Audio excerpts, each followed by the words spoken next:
More lessons from Papillon. So pretty much as soon as he got out of solitary confinement, he was in for 2 years, he started to plan his next escape. And one thing about Papillon, he's a very good planner. He had a lot of patience. He made sure he found the right people to help him. And he did his best to make sure his plan was rock solid. But he ended up getting ratted out by another con, and he ended up going back to solitary confinement. And before he went back to solitary confinement, he ended up killing that other con. Even though he kind of chided the guy to come at him, and the other guy came at him, he ended up killing him. But he got 3 years for stealing materials to build this raft that he was building for his escape, and he got 5 years for killing this other con. So he was looking at 8 years in solitary confinement. And that probably would have broken most men, but not Papillon. And he got depressed for about a minute, and then he told himself, live, live, live. As long as I'm alive, there's hope for escape. And he just committed to, I'm gonna make it through this 8 years, and when I get out, I'm gonna escape. And when he rode the boat to this other island where solitary confinement was, and he asked one of the guards, has anyone ever made it 8 years in solitary confinement? And the guard said, I think the longest has been 6 years. And he said, if you keep yourself out of trouble, I think you can make it. So the last time Papillon was in solitary confinement, his friends were sending him a coconut and cigarettes every day, and then one day he got busted, and he lost a meal. So he told himself, or he told his friends, you guys can't smuggle me anything, because if I get caught and I'm down a meal for 6 months, I probably won't make it. But what he did was he paid off the cooks, because everyone got 3 meals, but the cooks were kind of shady, and most of the prisoners would get mostly broth in their soup and not any meat or beans or other stuff. So he paid off the cooks, so his soup had a lot of meat, had a lot of beans, and that kept him healthy. And to mark off his time, instead of marking off days like he did when he had 2 years, he said he'd only mark off every 6 months. So he was doing a lot of walking. He's walking 5 paces one way, 5 paces the next, from 6 a.m. to 7 p.m. every day. And he did his first year pretty much without incident. And then somewhere going into the end of, somewhere between 12 and 18 months, he got scurvy, and all the other prisoners got scurvy. And this was actually right around the 18-month mark.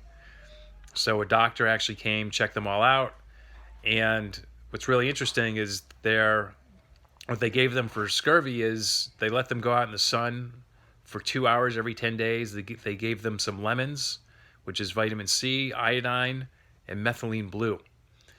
And one of the, at some point, the governor from French Guiana came by, and he was just horrified by the conditions of the prisoners. And actually, Papillon, out of all the prisoners, there were like 70 prisoners in solitary confinement. Papillon was in the best shape because he was getting good food, or more food than the others, and he was walking for 13 hours a day. But this governor saw the conditions of the prisoners. He said, this is horrendous. So after that, all the men got 1 hour in the sun every day, and they were allowed to go down to the ocean and go for a swim. And Papillon just noted how like all the men literally came back to life in a few days just from getting that 1 hour of sunshine every day. So if you've been cooped up inside, make sure you're going outside, getting some sunshine. It's super important for your immune system, your health, your happiness, so many things. And Papillon ended up getting really lucky. On one of his swims, there was a little girl. She was the daughter of one of the guards at the prison, because all the guard families lived very close to the prison. She got pulled out by the tide. And none of the guards would go in the water because there were sharks in the water. And the mother was screaming, I can't swim, someone save my daughter. So Papillon went out, he was swimming. He was just about to rescue the daughter, and then a boat made it to her and pulled her in, and he was really upset because he risked his life for nothing. But because of his bravery, he ended up being pardoned. So instead of 8 years in solitary confinement, he did something like 19 months, and he got out. But he did the same thing as before. During his walk, he would visualize what it was he wanted, his escape. He would relive his happy memories in his life. He kept his mind occupied with good things. He walked so he could keep his body healthy, so he could keep his muscles limber and flexible.